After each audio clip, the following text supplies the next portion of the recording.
Ngoja pastor. Andũ wa mera ihinda rĩrĩa mũreri. Githe ndiona ta menyitaga haha. Tacokera ũgũrĩga njũrĩ kana mekunyita. Arĩa matekũ ũrote kunyita haha. Okay haha. Baby how are you? Idarere amore. Maende matana no. Idarere amore. Maende matana nene loke. Atomata idarere amore. Maende matana nene loke na nene. Wewe ndio video wewe. Ndio video. Idarere amore. Maende matana nene loke. Atomata idarere amore.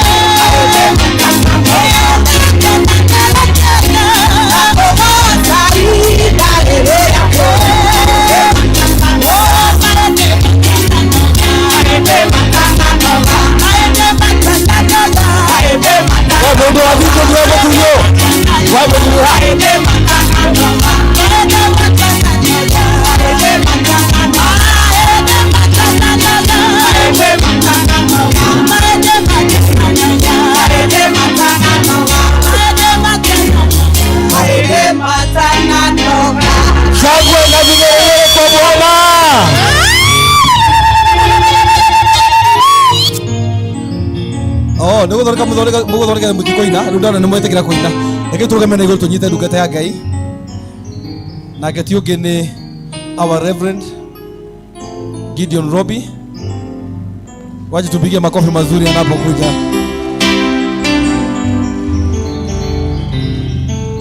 God bless you.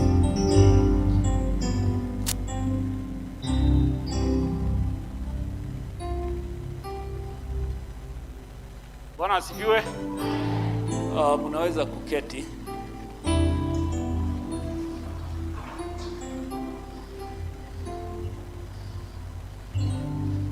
Nashukuru Mungu kwa ajili ya alasiri hii ya leo. Nashukuru Mungu kwa ajili ya wema wake na jinsi ambavyo ametukusanyisha katika nyumba hii yake.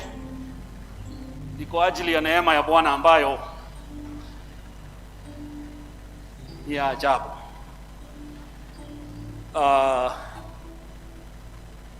Na Bwana amekuwa mwema kwetu sisi wote. Amekuwa ni Mungu mwaminifu, ametuleta safari nzuri tangu jana. Na leo nimejifunza jambo tofauti na vile nimezoea, kwa sababu mahali nimezoea wakati wa harusi, na kama ni mimi nilikuwa nimeulizwa walipoingia wangekuja hapa mbele tushikanishe ndio huyu jamaa acha wasiwasi. Lakini nilipofika hapa nikaambiwa na Pastor George hapa tunaanza system nyingine. Nikasema when you go to Rome you do as the Romans do. Lakini sitaki tusahau ya kwamba tukomekuja harusi. Kwa hivyo leo injili si mingi. Kwa sababu ukianza kuhubiri kusema Yesu anarudi, huyu jamaa ukimwambia Yesu atarudi leo hataki. Si ndio? Na sisemi injili ni mbaya. Tutahubiri injili, na hakuna kitu kizuri na cha ajabu kama mtu, I don't know why I have an echo.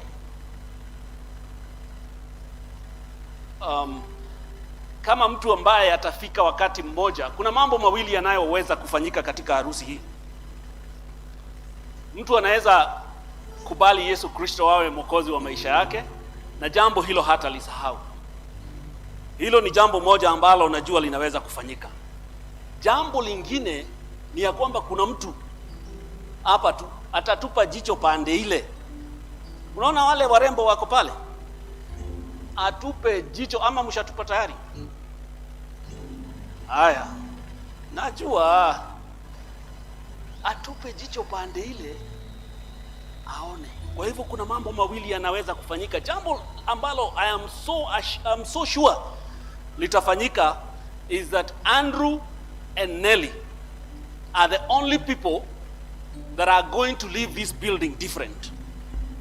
Nyinyi wengine sina guarantee. Nyinyi wengine kuna mtu atarudi nyumbani tu vile alikuja. Lakini I can guarantee you, by the time we walk out of these doors, kuna watu wawili, Andrew na Nelly watakuwa tofauti. Niwashukuru wazazi wa Nelly. Nafikiri nimeongea na mama kwa simu. Mzee, I think we've met, I'm not sure. Lakini nashukuru kwa sababu ya uhusiano ambao tumekuwa. Nafikiri nimeongea na mama mara mingi kwa simu na nimesikia maombi ambayo umekuwa ukituombea, na jambo hilo ni jambo la kushukuru Mungu. Nitajaribu kuchanganya Kikuyu na Kiswahili kwa sababu unapokuja katika harusi kule maundu mudo uga maka ugeka wega na Gikuyu, sijui kama unajua hivyo.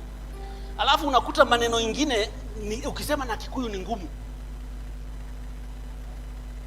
Sasa unatafuta Kiingereza ama Kiswahili. Lakini nimewaambia kuna watu wawili tu. Sasa nataka uangalie hapa, uangalie around. Hebu nione kwa ishara ya mkono mtu ambaye yeye na mke wako katika nyumba hii. And I'm not judging if your husband or wife did not come, but if you are married, let me see your hand. All married people. Good. Sasa nyinyi ndio tumekuja hapa na wenye hamjaoa mfungue macho. Huku kuna maneno pande hii, naona vijana wamevaa suit kali pande ile, wasichana. Single people back there, muko. Hata naona mwingine kwa mlango. This is very good. Mungu amekuja ili atukumbushe maneno machache. Kwa hivyo nataka kama if you have your wife and your husband around, ukae etanango. Ukisikia point imesema unamwangalia, unamuuliza ni waigo hau hero. Kwa sababu tumekuja hapa ili tukumbushwe. Those of us that are married and those that are not, tumekuja hapa ili to anticipate siku yetu, ili tuweze kuwa na subira. DJ, uko na wimbo yangu? Aya, weka ile uigua gatia. Nimewambia leo injili si mingi. Nimekuja na kwaya yangu. Naona kila mtu akisimama hapa ako na wimbo. Hear it when you're ready.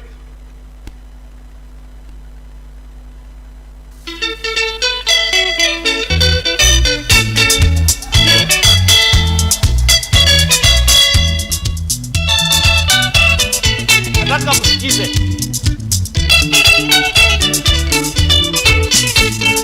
Wiguagatia mwanake wendanite na muiretu, wena nyina na ithe na nĩ mũthaka, ona mĩtugo yake ngwĩre ndĩrĩ. Wewe boss, na thutha-inĩ ũkamũrekania ta mũramba wa ng'ombe. Wiguagatia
some of you wengine wetu tutatafuta, baada nikitoka hapa mtatafuta bishop mkuje muoshe kanisa, kwa sababu tumecheza wimbo ambayo si ya kanisa.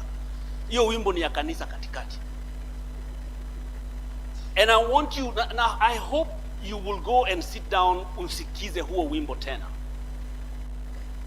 Ojere hado utanaigua haguteithia. Ojere hado utanaigua hakwariria. Because we have spiritualized a lot of things and forgotten the main purpose. Maundu maria turathie tugikaga na ndimwirire ati tukiuma haha no andu anini no andu eri tu mekuma me tofauti. So I hope nie nawe ni tukuma tucenjetie, ni tukuma Ngai atwariirie. Now I can sing that song, but I'm not going to sing it again. But I hope that it's going to make a difference. Furaha yangu ile ingine ni ya kwamba saa hii hata nikihubiri niongeleshe Andrew na Nelly hawatasikia. Na sikukataa, kwa sababu akili zao ziko hapa. This is a different day.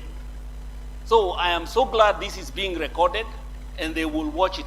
Na mutaiwatch na watoto wenu, mutawaambia huu mhubiri mlikuwa mmetoa wapi. Now, I want to turn to the Bible. Tuende katika Biblia, kitabu cha Yohana mlango wa pili mstari wa kwanza hadi 11. John chapter 2 verse 1 to 11, and I will read.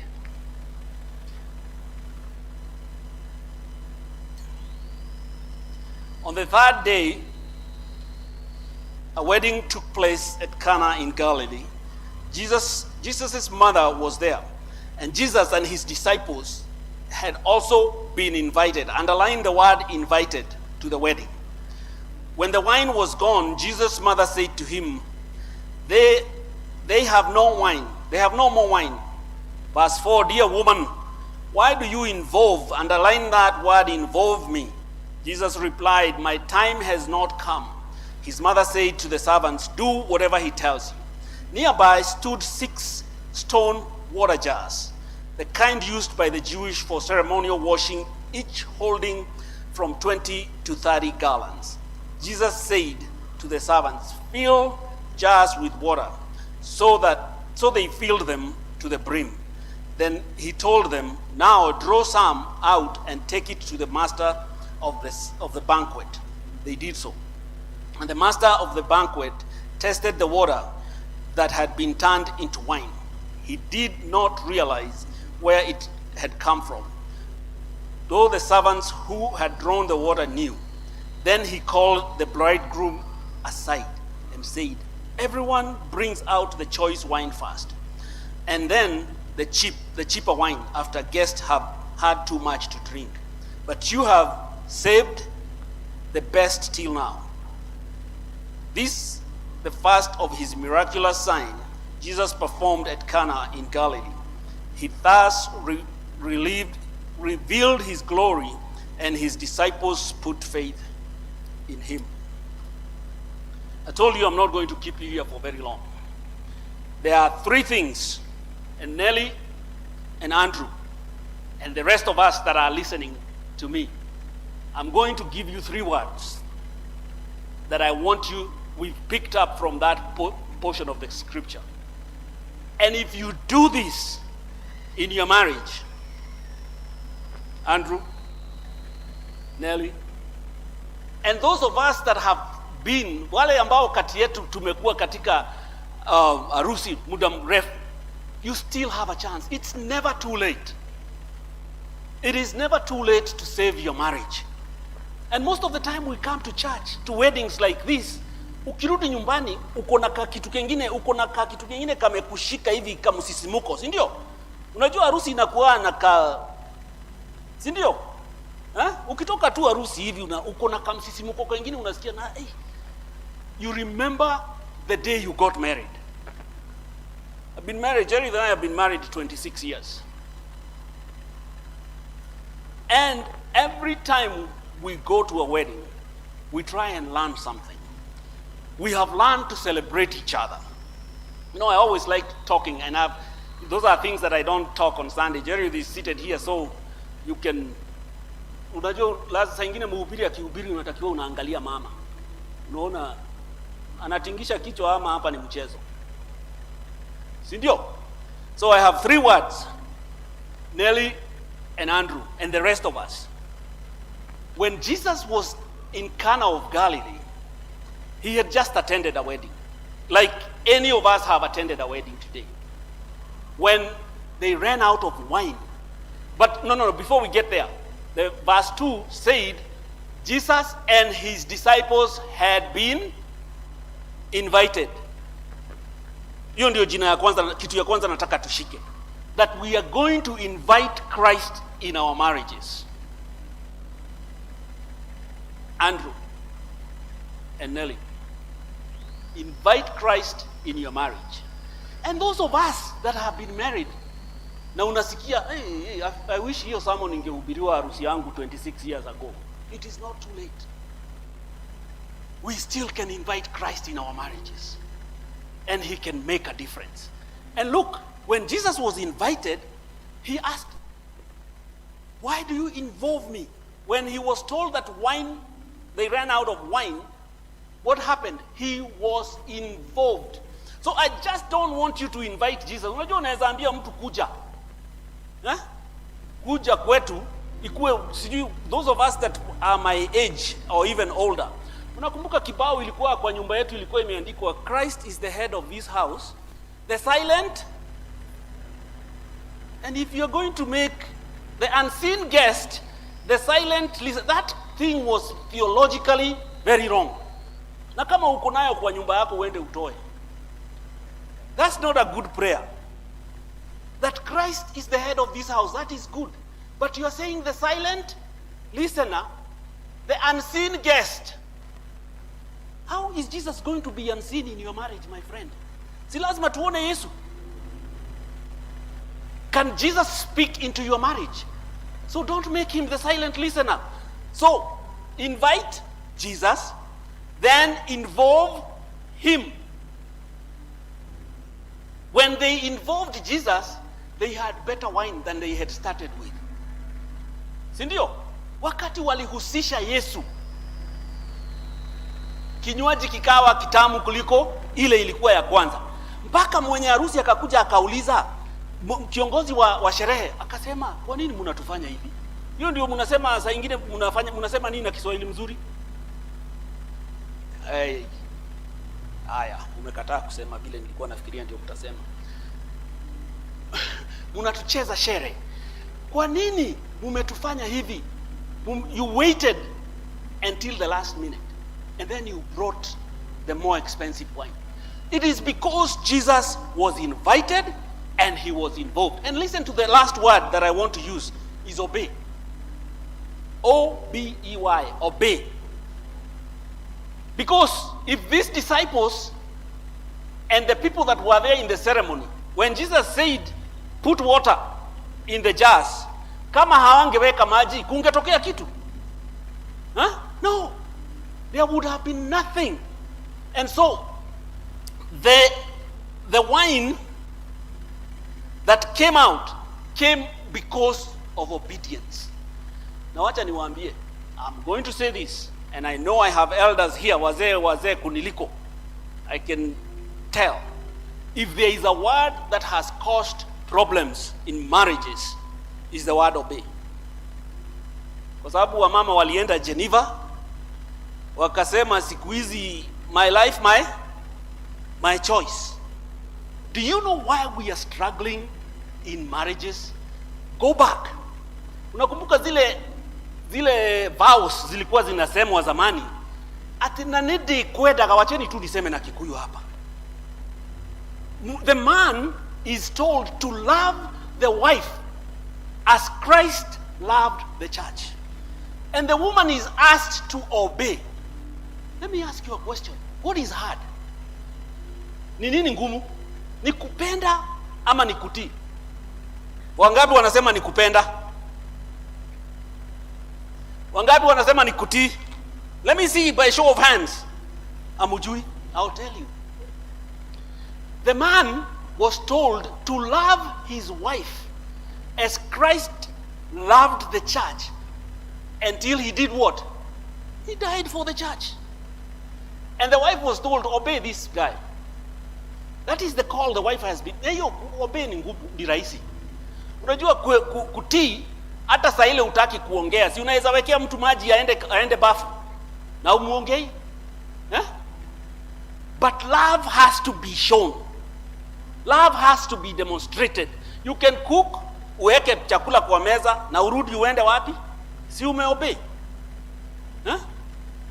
So these two things, I know I'm not getting a lot of, lakini mutanikumbuka baadaye. I am going to say this and say it very clearly. That if we go back to the older vows,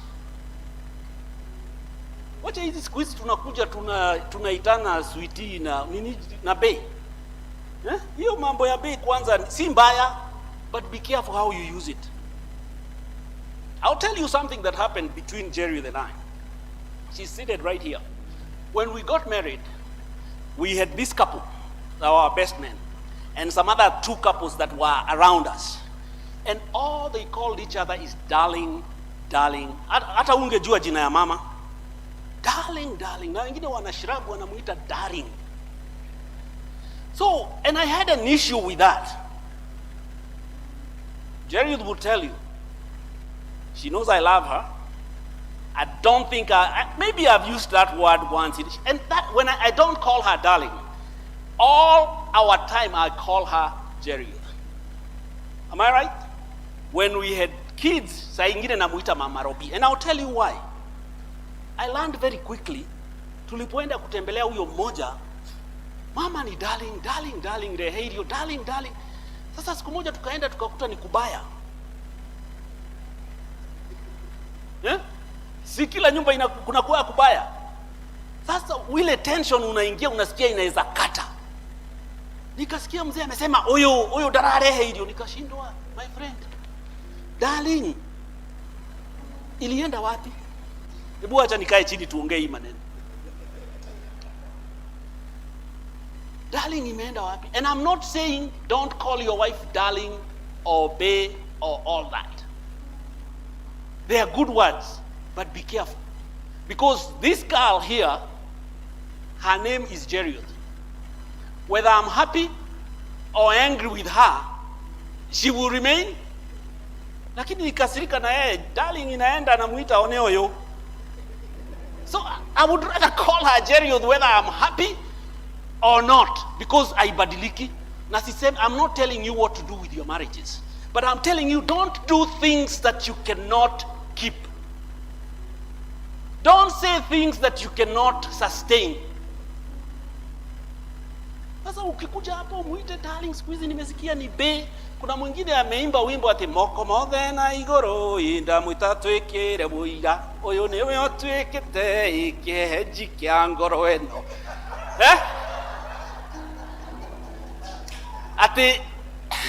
Ati deaga anasema ati deaga igakinya toro ndathie ndinge